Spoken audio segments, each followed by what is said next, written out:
Hello guys, support Sanders the Great by subscribing and getting us to 1,000 subscribers. We truly appreciate the support. What if the Cleveland Browns intentionally engineered a quarterback competition to ensure their own rookie phenom failed? Robert Griffin III just blew the whistle on a cover-up, exposing how management deliberately sabotaged Shedeur Sanders with a backup offensive line to protect a staggering $230 million contract. This wasn't a fair evaluation, it was a corporate hit job masked as a preseason position battle. In this video, we uncover the shocking tape, the political mind games, and the sinister mechanics of the NFL's ghost competition. Stick around until the end because RG3 reveals the only dangerous path Shedeur can take to tear down the front office's multi-million-dollar narrative and force his way onto the field. When Robert Griffin III took to the airwaves this week, he didn't just offer standard sports commentary, he dropped an explosive indictment that shook the entire NFL media landscape to its core. The former Heisman Trophy winner and Offensive Rookie of the Year pulled back the curtain on what he explicitly called an orchestrated cover-up inside the Cleveland Browns facility. Griffin publicly accused the front office and management of running a completely rigged quarterback competition, systematically designed from top to bottom to suppress rookie Shedeur Sanders.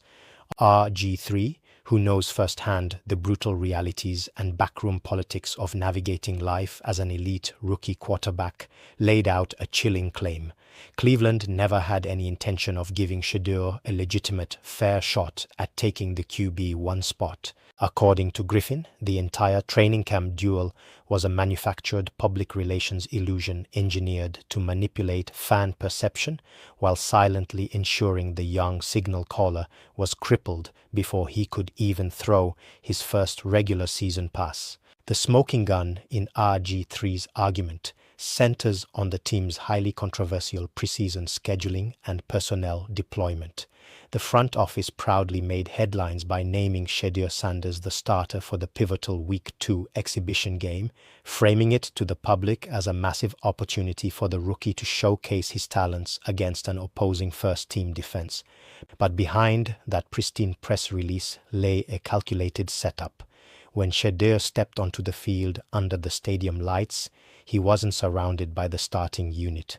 Management stripped him of the team's first-team offensive line and pulled every single starting wide receiver from the field.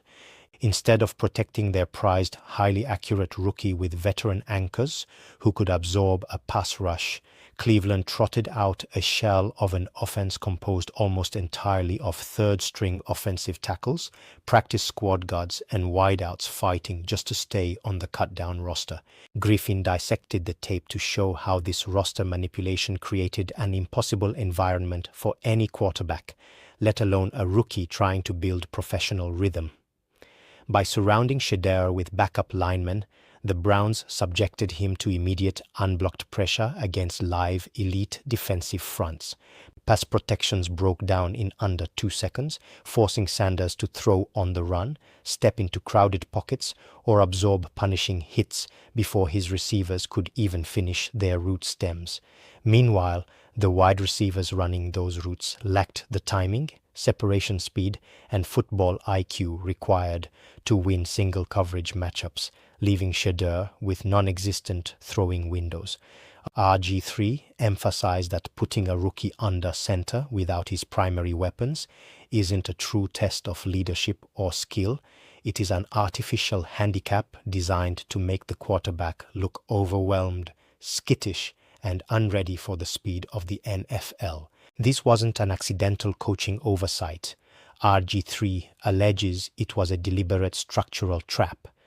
By engineering a situation where Shedeur was guaranteed to look human, the front office handed themselves the exact negative tape they needed to justify keeping him on the bench. Every hurried throw, every throwaway on third down, and every drive that stalled due to a backup lineman's holding penalty was quietly tallied as evidence against the rookie's readiness. Management could then point to those bloated statistical flaws during press conferences, claiming to the media and fan base that Sanders simply wasn't ready to command the starting offense. RG3's bombshell declaration exposed this entire setup as a masterclass in corporate self-preservation, warning fans that they were watching a staged performance where the outcome had already been decided in the executive boardrooms long before kickoff. The ghost competition breakdown is where the illusion completely shatters under scrutiny. When you evaluate a rookie quarterback under the guise of an open training camp, the evaluation parameters must be standardized. Otherwise, the entire process is a farce designed to reach a predetermined conclusion. In NFL Scout evaluation, throw velocity, read progression, and pocket awareness are not absolute metrics. They are contextual variables entirely dependent on the ecosystem surrounding the passer. Throwing behind a starting offensive line allows a quarterback to operate within defined timing structures, hitting the last step of a 5-drop pass precisely as the primary receiver reaches his break point. Force that same rookie to operate behind second and third string linemen against live, exotic defensive fronts, and those precise timing structures instantly disintegrate into chaos. The evaluation trap lies in the false equivalence. Media analysts and casual fans judge completion percentages and turnover rates at face value, completely ignoring that the rookie is taking snaps behind an offensive line featuring guard-tackle communication breakdowns, missed assignments, and catastrophic pass blocking win rates. This structural disparity becomes even more pronounced when scrutinizing the targets caught in the crossfire. Operating with established WR1 and WR2 options means throwing to wideouts who create instant separation against man coverage, run precise route trees, and possess the veteran awareness to improvise when the pocket breaks down. Conversely, forcing Shedeur Sanders to throw exclusively to fringe roster candidates and bubble players fighting for practice squad spots completely skews his efficiency profile.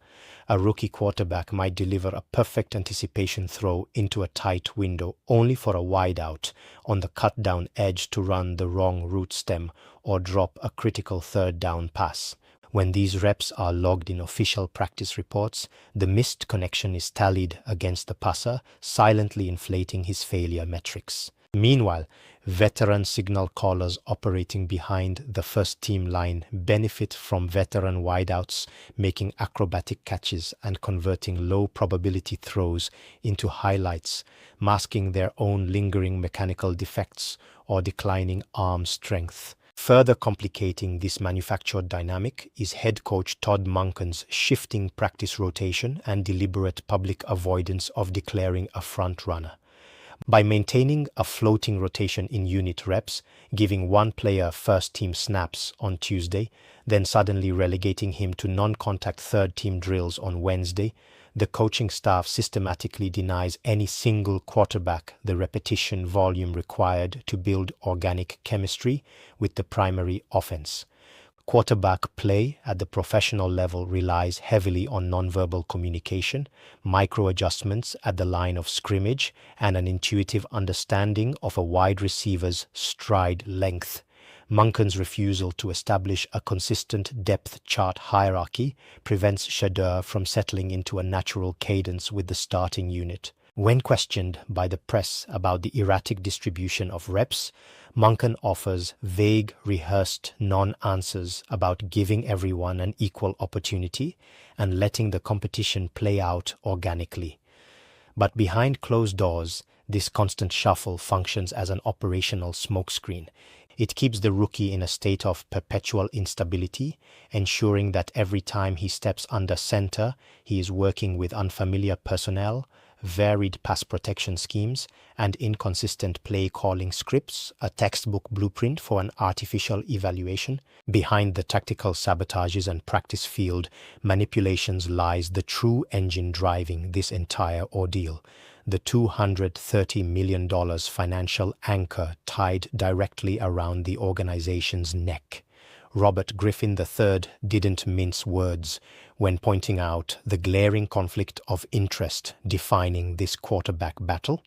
Cleveland's front office committed unprecedented financial capital to Deshaun Watson, issuing a fully guaranteed contract that completely reshaped NFL contract dynamics and handcuffed the franchise's fiscal flexibility for years to come. In professional sports, a contract of that magnitude is never just an agreement on paper, it becomes an institutional mandate. Admitting that a rookie third-round pick or late-round phenom like Shedeur Sanders gives the team a better chance to win isn't just a tough football decision for the front office, it is a catastrophic administrative confession.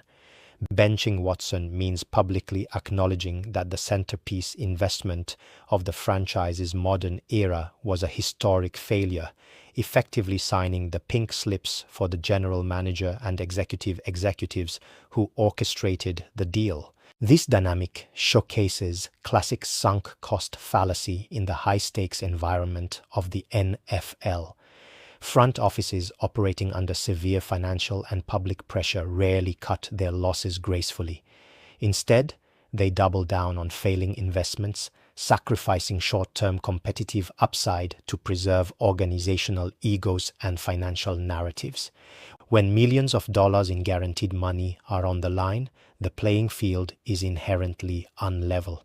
RG3 highlighted how management will systematically tilt rep allocations, game plans, and media coverage to ensure the high-priced veteran is granted every conceivable opportunity to succeed, while ensuring the low-cost rookie remains firmly tucked away on the depth chart. To the front office, protecting the narrative surrounding a $230 million investment far outweighs the organic competitive fire of an open position battle. They simply cannot afford a scenario where the rookie steps onto the field and outshines the superstar veteran, because doing so exposes their strategic arrogance to ownership and fans alike. This financial defense mechanism gave birth to what RG3 labeled a total media shield. Cleveland didn't create a quarterback competition to evaluate talent. They created a fake competition narrative to appease a desperate fan base, manage volatile media scrutiny, and distract from the ongoing drama surrounding Watson's tenure. By broadcasting to local outlets and national reporters that every snap was being heavily scrutinized in a legitimate battle, management bought themselves critical time and public goodwill. They projected an image of meritocracy while operating a closed-door oligarchy. The front office relied on the media to amplify selected preseason mistakes from the rookie, framing his eventual placement on the bench not as a corporate policy decision, but as a standard developmental necessity for a raw talent. RG3 tore away that media shield, exposing how front offices use controlled narrative leaks and superficial training camp storylines to obscure their true financial motives. In Cleveland, the quarterback decision was settled the second the ink dried on that $230 million contract, rendering every practice rep, every preseason throw, and every performative coaching evaluation nothing more than expensive theater. Looking back at NFL history, the dynamic playing out in Cleveland is a familiar cautionary tale about how franchises react when a dynamic rookie phenom threatens an established, high-priced veteran ecosystem. Robert Griffin III knows this psychological and structural dynamic intimately, having lived through the intense pressure, instant success, and eventual organizational friction during his own rookie season. When a high-profile rookie enters a locker room, he carries an infectious energy and fan enthusiasm that can instantly re-energize a stagnant culture. But when the front office has already committed overwhelming resources to a veteran, that instant rookie appeal creates an immediate threat to the established hierarchy. Franchises often find themselves deeply paralyzed, torn between honoring massive financial investments and leaning into the undeniable momentum of a younger, cheaper, and more explosive playmaker under center. The greatest danger in managing a manufactured quarterback battle isn't just a dropped game in August, it is the immediate risk of fracturing the locker room from the inside out. Professional athletes are hyper-attuned to authenticity and fairness. Players in an NFL huddle know who gives them the best chance to win, execute Sunday game plans, and protect their own career longevity. When veteran offensive linemen, wideouts, and defensive leaders see a younger talent outperforming a high-priced star in practice, only to watch management manipulate rep distributions and game situations to favor the veteran, morale quickly erodes. The locker room inevitably splits into factions: veteran loyalists who align with the coaching staff and front office status quo, and younger believers who feel the rookie gives the team its genuine edge. Once that operational trust is broken between the locker room and executive leadership, no amount of corporate spin can prevent the resulting cynicism from bleeding onto the field during the regular season. Historical precedents across the league demonstrate that forcing a high-priced veteran onto a team that clearly responds better to a rookie phenom leads to institutional disaster. We have seen this script play out repeatedly across the modern era. Coaches attempting to manage political expectations rather than field the best 11 players, ultimately losing both the locker room's respect and their own job security in the process. Griffin's reflection on his own career serves as a warning of how fragile a rookie's trajectory can be when trapped inside an organizational tug-of-war.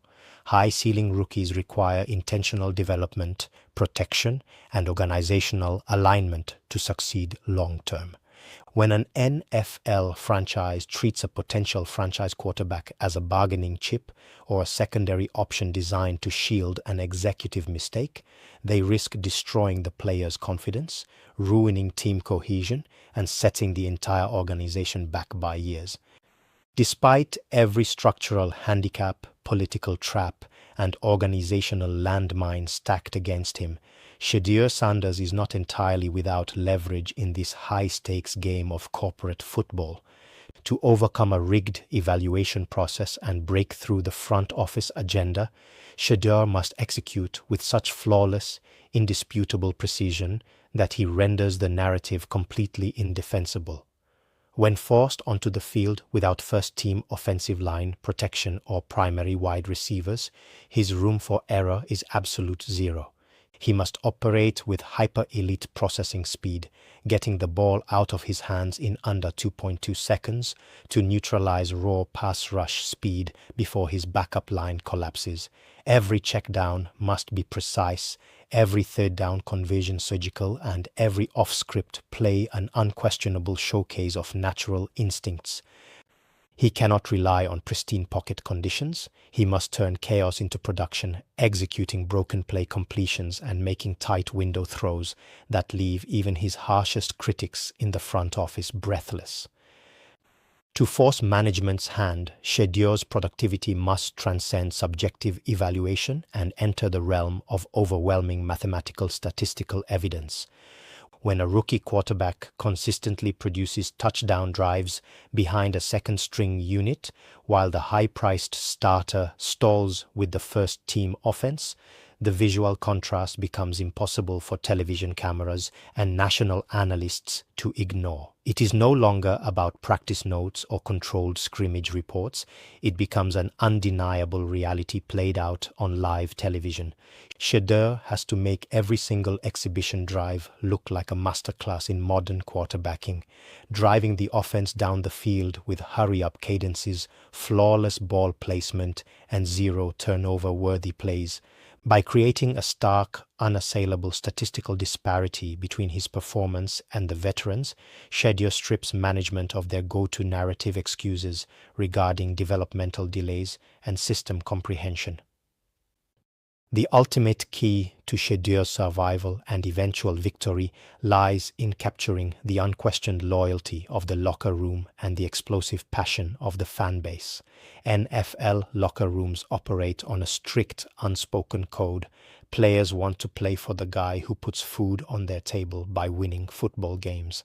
When veteran receivers and linemen see a young signal caller taking brutal hits, standing tall in collapsing pockets, and continuously elevating subpar personnel through sheer will, their allegiance shifts naturally. Once the locker room openly believes in the rookie, any executive attempt to bench him feels like a deliberate sabotage of the player's hard work. Combined with an outrageously vocal fan base demanding accountability from ownership, that internal player support creates an unbearable pressure cooker for the front office.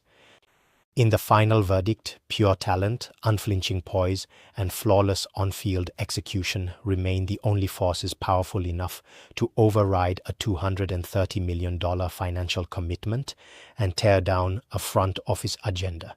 Money can buy depth chart priority, guaranteed roster spots, and favorable press conference sound bites, but it can never buy authentic momentum, locker room trust, or game-winning execution. If Shedeur Sanders continues to stand tall against the political storm, delivering undeniably brilliant football every time his number is called, the Cleveland Browns will be left with only two choices: yield to the unstoppable force of his talent or expose their entire organization as a franchise that prefers expensive pride over winning football games.